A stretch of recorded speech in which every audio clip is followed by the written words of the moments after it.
Welcome to another episode of the Lone Recruiter Podcast. I'm your host, Brett Clementson. If you're a recruiter, out on your own, or just lacking general guidance or mentorship, you've come to the right place. Our episodes are designed to give you the motivation, the strategies, and the expertise you might need to become the very best lone recruiter. So join us, grab a cup of coffee, and let's take your desk to another level. Now, today is going to be super confusing for everyone because I am joined by Brett Knowles, that is. Not Beyonce Knowles, not Brett Clementson, Brett Knowles. How are you?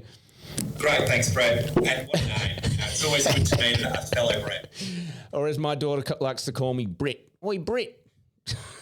She's watching too much New Zealand television. My Bristol likes to call me Brad, but that's fine. I'll take it any way it comes. No one actually likes being called Brett. That's the theme here. Look, as you guys know, we like to interview top billing recruiters. I've known Brett for a few years now. We met during COVID lockdown. It was actually quite an interesting way we met up. But hey, look, I'll leave that to Brett. Want to give us in 60 seconds your story. How'd you get into recruitment? Where are you at now? Let's go. Absolutely. It feels like a lifetime ago. Brett, I got into recruitment probably like most recruiters did. I fell into recruitment, that good old phrase. Was jogging with a friend. He said, come and do recruitment. I said, sure, why not? Let's get into it. That was circa 2013 when I started my career in recruitment. Nice. Ever since then, worked across perm, worked in real estate and property, built up a bit of a desk and practice within the residential real estate market. And then decided to shift on from there, move to a bit of a bigger business, and am now with 6 Degrees, where I started in the digital practice and took on another challenge of contracting. So I took on a contracting desk, built up a contracting book, and then opportunities arose, and I moved back into the permanent space and took on an executive role recruiting across the digital landscape within the sort of consumables space. And did that for a number of years, did the $100,000 months, strong billings, those sorts of things like most recruiters strive to achieve. But COVID hit, and that caused me to do some self-reflection. And I thought I want to do more than just do the billing side of things. And I have a bit of a passion of teaching and coaching and working with people.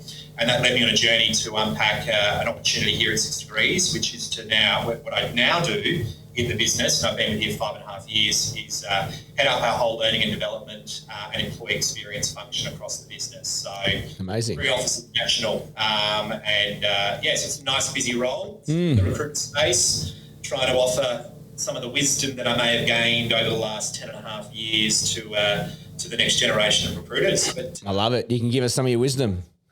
What else do you need to know? No, that's good. And a Sunday. That's probably my go-to. You love your what? Sorry? I love my Chardonnay and a Sunday. Who doesn't? Who doesn't? Well, let's kick into it. That was a great intro. As you guys know, we like to ask the same 5 questions. I'm getting some wonderful questions, wonderful answers to these questions. I'm getting a ton out of it, if anything, and I'm learning. And I actually used some of these just yesterday closing a candidate. I used one of the answers I got off this podcast and it worked a treat. So you know what? It's at the very least benefiting me. So thank you, Brett, for jumping on. First question for you is going to be, if you could only have one KPI to measure your desk, what would it be? Oh, good question. That dreaded KPIs. I turn it away. It's metrics that matter for me, and I think the metric that matters the most is conversion. Conversion rate. The jobs that you're picking up, how are you converting them? Are you converting them? Because I think that trickles down to the activity that you should be doing, be it more business development, more candidate interviews, more client interactions. So the KPI that I would be focusing on is that conversion rate. Jobs I'm picking on versus jobs I place. Right. So it's like ends of the spectrum, really. Like how many jobs do I get in? To what's that ratio, basically? Yeah. So a lot of people do closer ratios, right? They'd go jobs in versus interviews, or interviews versus placements. But I don't think I've ever heard end to end like that. Yeah, because I think it feeds when you look at the full cycle of you could have 20 jobs on, right? If you're only feeling that's a lot of activity that you're doing in terms of interviewing candidates, sending CVs, arranging interviews, and that sort of stuff. But if only 10% of those are converting, then that might opens up a conversation for, well, where am I going wrong?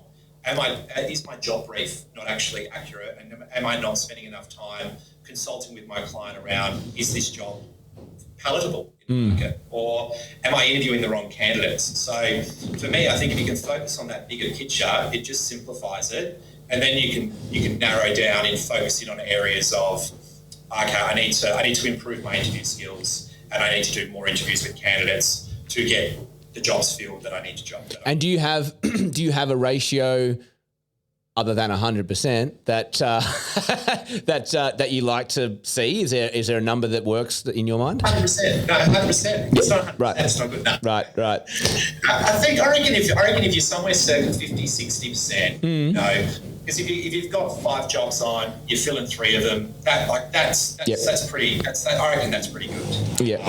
And you're doing that consistently, right?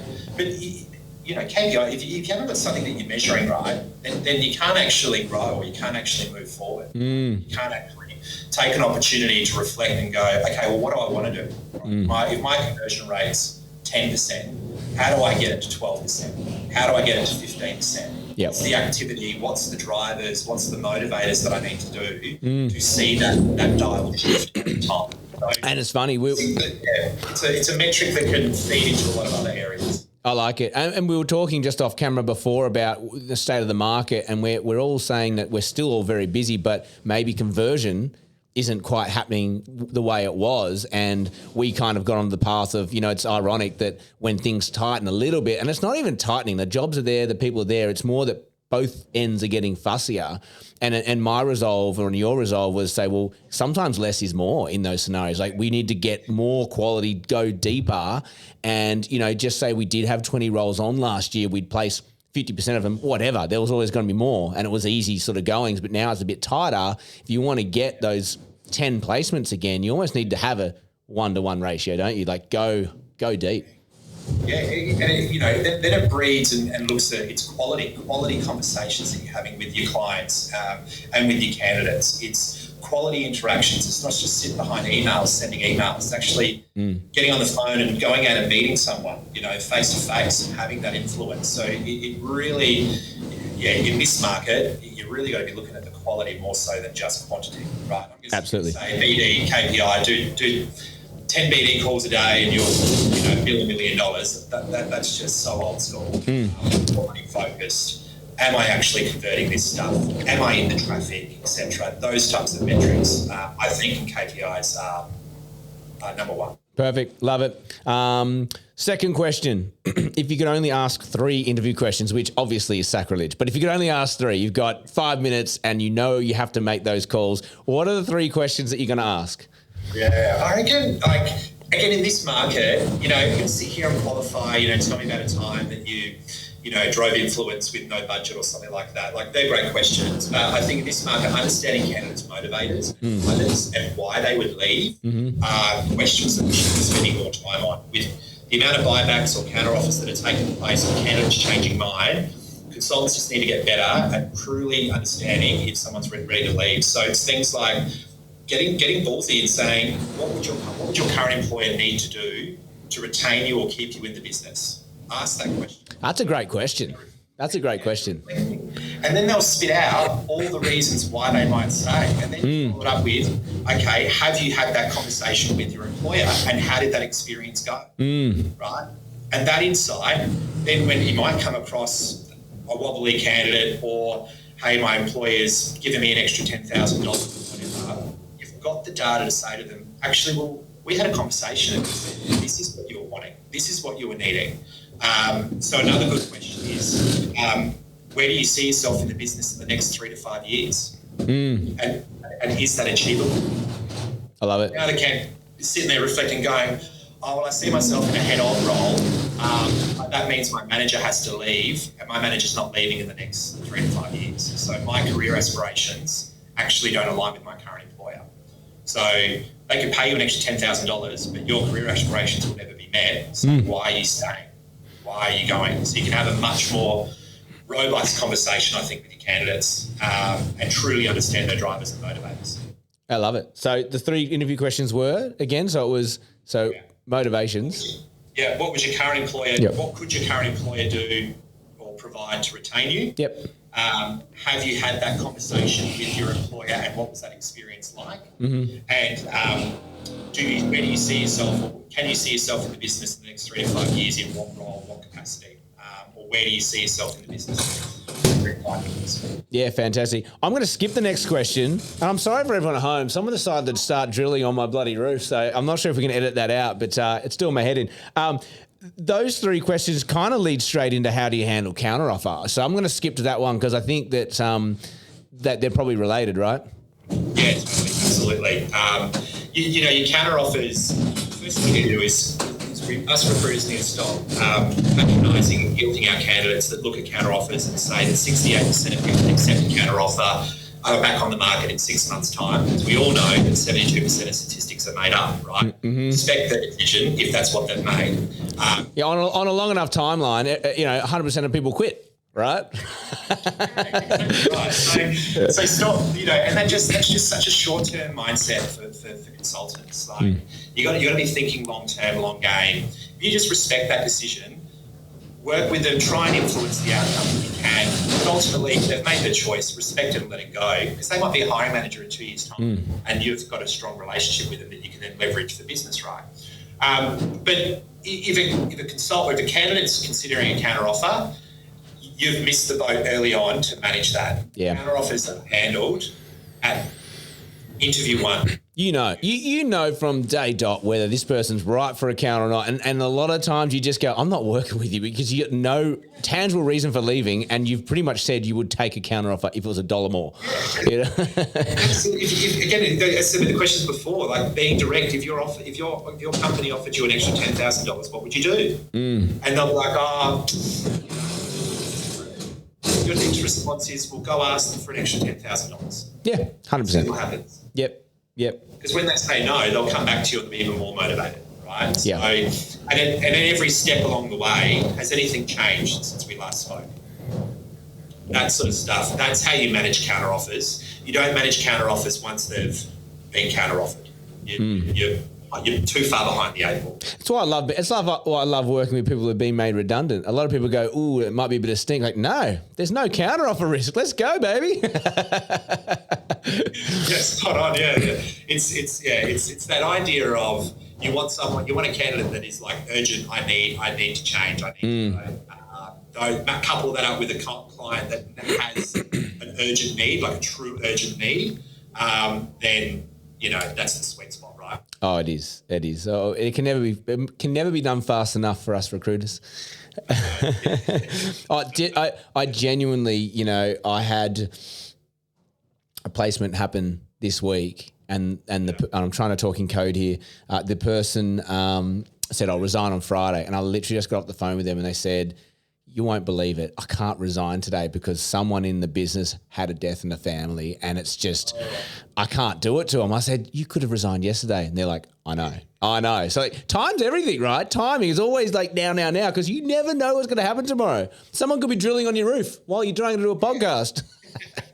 Pull the bandit off, rip the bandit off. There's never the right time to leave a business. That's it. It's going to be the perfect, circumstances that align. Just get it done with. That's it. A candidate does take 24 hours or 48 hours maybe to resign. Then if you're not switched on to that, going, something might be up here, and then giving them a call or having a conversation with them, or probably betterly actually getting in front of them and having a coffee, you're opening yourselves up for counter offers and buybacks and losing candidates every day of the week. 100%. Oh, I like that. Buyback. I like that. I've never heard of it that way.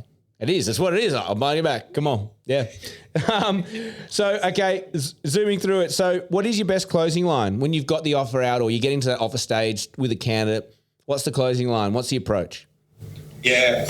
Again, and I'm probably singing a bit of a theme here around qualification, but it's questions like, before we get the offer, is there anyone else that you need to consult with about changing jobs? Family members, partners, wives, husbands, etc. Right. Like, have they gone through all of that? Because you'd hate, to get home and, honey, love, got a new job. You're not changing jobs. We've just applied for the mortgage, don't forget. Yeah. We need consistent employment. Yes, forgot that happened. Happens more often than you think. Yeah, absolutely. Absolutely. Especially in times like today, these with the way things are going. those sorts of questions I think are really, really good at that closing stage of a candidate. Other ones are like, that trial close that we sort of talk about within the sector, or preempting. If I was to get the offer at X, would you accept? Yep. Yes or no. And just putting, testing the water before you get the offer. There's something quite remarkable that happens, asking the question, if we were to get you this, what are we doing? Yeah, absolutely, I'm taking it. Or, I'm not sure, I'd have to think about, then it opens up the next question, doesn't it? What do you need to think about?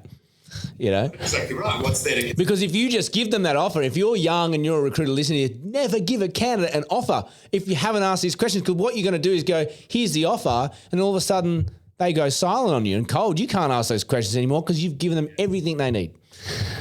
The trial close is the most underutilised tool that recruiters have to ensure they have confidence in the candidate accepting the job, and then being able to communicate with their client. Nothing worse than you as a recruiter calling a client saying they've pulled out after they've offered. Like that puts you in a bad spot. Because it's also the add-on to those questions is so if I get the offer at X as discussed, are you comfortable if I verbally accept on your behalf, facilitate an employment contract? Yes or no? 100%. Right? 100%. So then they're empowering you and they're saying, yeah, I'm in. You say yes, right? They're giving you the control of that deal. Yeah. Oh, but I need to review. But yeah. Okay. What are the buts? What are the buts? Think of me. We're at an auction. Like you're you've got no reception in your phone. I'm the guy that's going to bid on this thing for you. Like I can't just guess. Tell me what you need. Let's go. And this is what now you get me excited. Maybe I need to get back. You haven't done deals in a while. I haven't actually done a deal in a while. It's quite it's good. Because this goes back to what we spoke about before around quality conversations and quality connections. Right? If you really master that quality stuff, then all this other stuff is I can't say it's not going to happen. It's easier to manage, and you reduce the risk of losing that, right? Which then increases your conversion rate. You're having better quality conversations, better outcomes. Better outcomes for you means more placements. More placements means more money. And you know what? A quality conversation at the start can sometimes dictate, I'm not working with this person because it's not going to work. We can't get the money they want. We can't do the timing they want. There are too many roadblocks. So you're saving yourself time as well by being thorough sometimes. Well, that's probably another podcast, right? How recruiters need to learn to say no better. Oh, yeah. Oh, yeah. Oh, yeah. Oh, 100%. It's a hell yeah or a hell no. No middle ground. Like, I've got that rule in my office. It's like, they go, I'm not sure. I'm like, after we talk, it's a hell yes or a hell no. That's it. And it's the best. It's the best. No middle ground. Early on in the days, I remember working some jobs that I was just like, why am I doing this? Why do I have this job? What am I doing? Exactly. All right, I'm conscious of the clock here. So last question. How do you get yourself out of a slump? Yes. It's easy. It's cool. We say call your mates. Yep. Right? Who in your network are your friends? Yep. Who pump your eyes up, who can tell you you're amazing. You just do some very easy BD where you're just chatting with your mates who you can just get back into that rhythm. That's one. And then from a practical level, just time box your tasks. So just block out 30 minutes, I'm going to punch out A, B, C. Bang, have a 10-minute break. 30 minutes, I'm going to punch out X, Y, Z, and just get yourself back into the rhythm. Momentum. Of doing the doing. Yeah. Couple that with, just call your mates in the industry for a yarn. You do that for a couple of days, you should be right. And go home, just get a good night's sleep and come back and realise it's just recruitment. 100%. Another day. Yeah, I love it. Mate, that was excellent. They are quality answers from a quality recruiter. Maybe you should get back on a desk, show the little guys how it's done. I really appreciate being on. The audience does as well. So we'll wrap that up. For everyone at home, thanks for listening. As always, we are chasing 5-star reviews. So if you're on Spotify or Apple Podcasts or wherever you are listening to this, give us a review, slap us 5 stars. It really helps us grow. We are growing. We keep growing. Every day I see these numbers go up. I'm getting messages from you from you recruiters out there, asking certain questions, and I create content around it. So please don't be shy. Reach out. I love it. As always, that's all we have time for you. Have an amazing day, and may all your deals come true.